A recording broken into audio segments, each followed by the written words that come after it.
At high tide, 6 years have painfully drained since Lady Rhaenyra Velaryon's funeral, and Driftmark feels quieter than ever before. In the Hall of Nine, Princess Rhaenys Targaryen listens to Maester Kelvin with her granddaughter Baela beside her. The news is bad.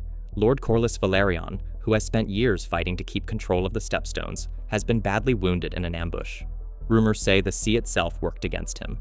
His ship sails home, but the fever may take him before he ever reaches Driftmark again. Sir Vaemond Velaryon stands nearby, watching closely. He sees Corlys's end as his chance to make his move. He openly claims that he should inherit Driftmark if Corlys dies, because the preferred heir, young Lucerys Velaryon, is no true Velaryon by blood. His words are controlled but dangerous, and Rhaenys warns him that King Viserys would take his tongue for such talk. But Vaemond is unshaken. He reminds her that Queen Alicent now guides the court in the king's place, and he believes she will support him. His confidence shows how sure he is of his intent. Dragon's Gift. On Dragonstone, Prince Daemon climbs down the rocky path of the volcano. The air is hot and heavy, filled with rising steam.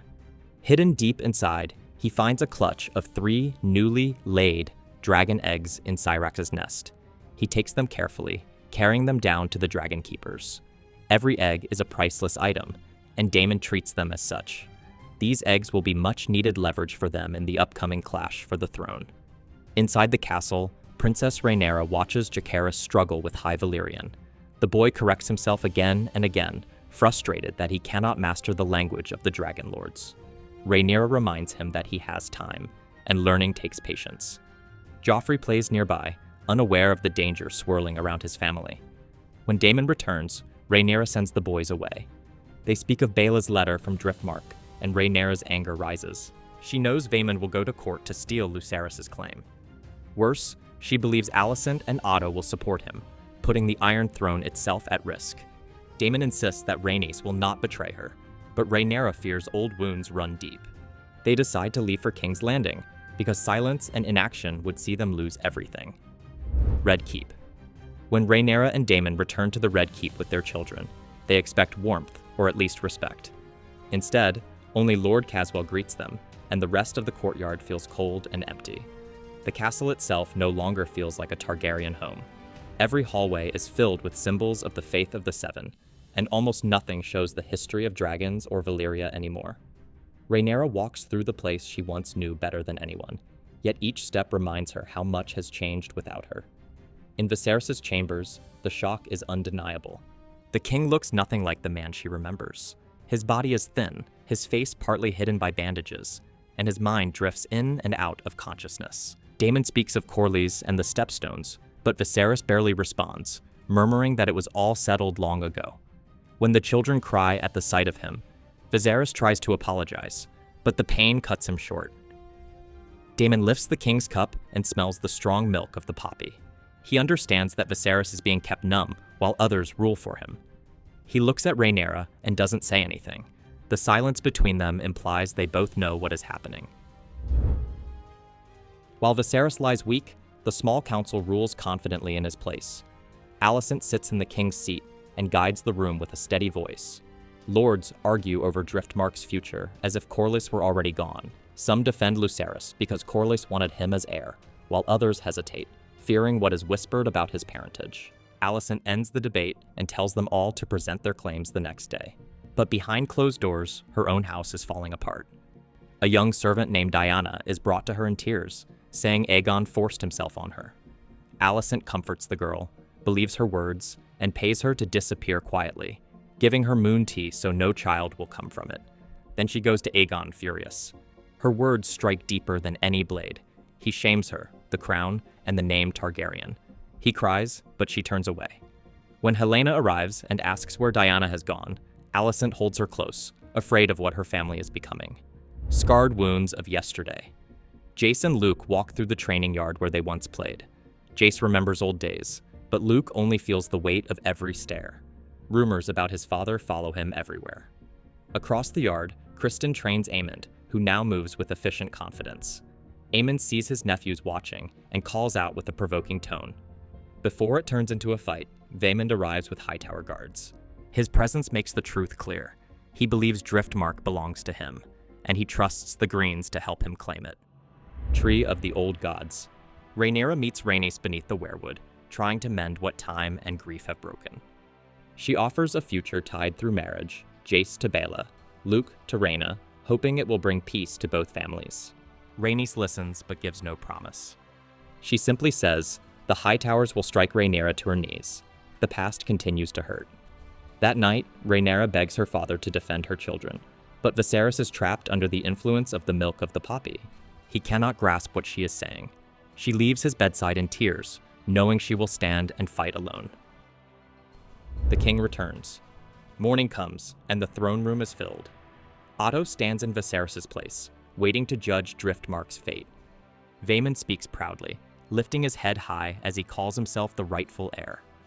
His voice is strong, and many nod along. When Rhaenyra rises to speak for Lucerys, she barely begins before the doors open. The room falls silent. Viserys enters slowly, leaning on his cane. Every step is a strain. His crown slips and falls to the floor, but Daemon quietly picks it up and places it back on his brother's head. Viserys takes the throne one last time. He asks Rhaenys to speak for Corlys. She steps forward and everyone holds their breath. Then she declares that Corlys always wished Lucerys to inherit Driftmark, and she supports that wish. She adds that the marriage arrangement will bind Driftmark to both families. Viserys declares the matter closed. Lucerys is the heir. Vaemond's fury explodes. He calls the children bastards and calls Rhaenyra a streetwalker. Viserys threatens to take his tongue, but Daemon strikes first, slicing off Vaemond's head above the mouth. The throne room gasps, and blood darkens the floor. Viserys sinks back, weakened from the effort. But the decision stands. Lucerys remains heir. Last Supper. That night, Viserys brings both families to the same table and takes off his mask, showing what illness has done to him. He speaks softly about peace and unity, asking everyone to let go of old wounds. Rhaenyra raises a toast to Alicent, and Alicent returns the gesture, calling her a fine future queen. For a short while, the hall feels warm with reconciliation. Jacaerys dances with Helaena, and smiles appear across the table. Aegon makes inappropriate jokes, but Jace stays calm. Music fills the room, and Viserys watches with tired hope before leaving to rest. The moment he is gone, the mood changes. Luke notices a roast piglet being placed in front of Aemond. It reminds him of the pink dread, and Luke smirks, barely controlling his laughter. Aemond is livid. Aemond lifts a cup to Jace and Luke, calling them strong with a hidden edge that sparks a fight. Daemon steps in before it grows worse. Rhaenyra and Alicent share a quiet conversation, both understanding that their sons are doomed to repeat the same mistakes they made. Later, Alicent hears Viserys speak in confusion.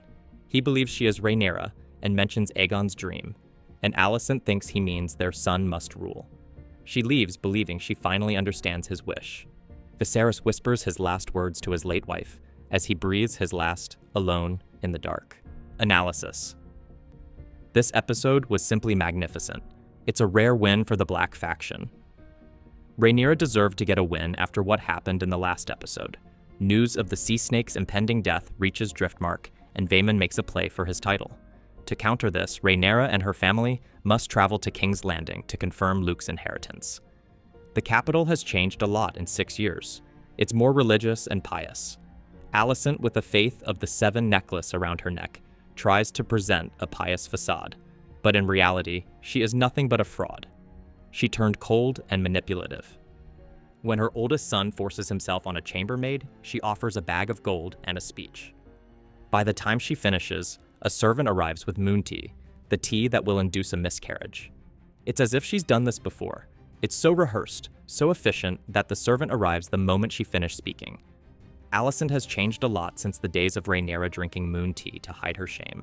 She was so upset about that, so self-righteous that a princess would behave in such a manner. Now, her son is 100 times worse than Rhaenyra ever was. Alicent simply cannot control Aegon. If you compare Alicent's sons and Rhaenyra's sons, I would say the latter has raised better sons. The Sea Snake's brother, Vaemond, gets shafted this episode. He gets a raw deal. I know people would cheer for the Greens or the Blacks, but this guy actually has a legitimate complaint. His so-called nephews are not true Velaryons. Legally, Driftmark should go to him. Things really look up for him at the beginning. The king is sick, the High Towers are on the council, and they would just love to stick it to Rhaenyra. It almost worked until King Viserys does not take his medicine, becomes lucid enough to sit on the throne and pass judgment. Now let's pause here for a bit. Vaemond, seeing that things did not go his way, could have gracefully bowed out. If he did that, he probably could have outlived them all. He would have been the last man standing. He could have retreated and made another play down the road, but he boils over with rage. Hindsight is 20/20. Vaemond calls Luke and Jace bastards and Rhaenyra a working girl. Daemon ends him right where he stood. Fairness and justice do not exist in this world. This is Viserys' last episode. His health has deteriorated to a truly poor state. When he walks into the throne room, barely able to stand, slowly walking toward the throne is a sad and tragic display. It's one of the strongest images in the entire series. A dying king forcing himself to move because his family cannot get along. He dies at the end of the episode, and his death starts a civil war from which the Targaryens never truly recover. Daemon, on the other hand, is a powerhouse this episode. He is the most dangerous out of the entire Black faction. He is calculating and precise. He waited until Vaemond crossed the line before dispatching him. No one could accuse Daemon of overstepping, because he had a legal reason. Everyone is afraid of him. When Aemond was so close to crossing the line himself by calling Luke and Jace bastards, Daemon simply stepped in front of him with a satisfied smile on his face, as if to say, "Go ahead, do it. You saw what I did to Vaemond. What do you think I'll do to you?" The young Aemond backs off and leaves. They all know Daemon would do it again to protect Luke. Rhaenyra decides to leave for Dragonstone right away. Here we see the sum of Rhaenyra's decision to move from King's Landing. The Hightowers dug in like vipers and controlled everything. They clearly have the advantage, even though they lost this battle. They're still in the capital, and they're first to know when Viserys dies. This gives them valuable time to put Aegon on the throne to gain legitimacy. The next episode will be wild. That's all for now. Don't forget to like and subscribe.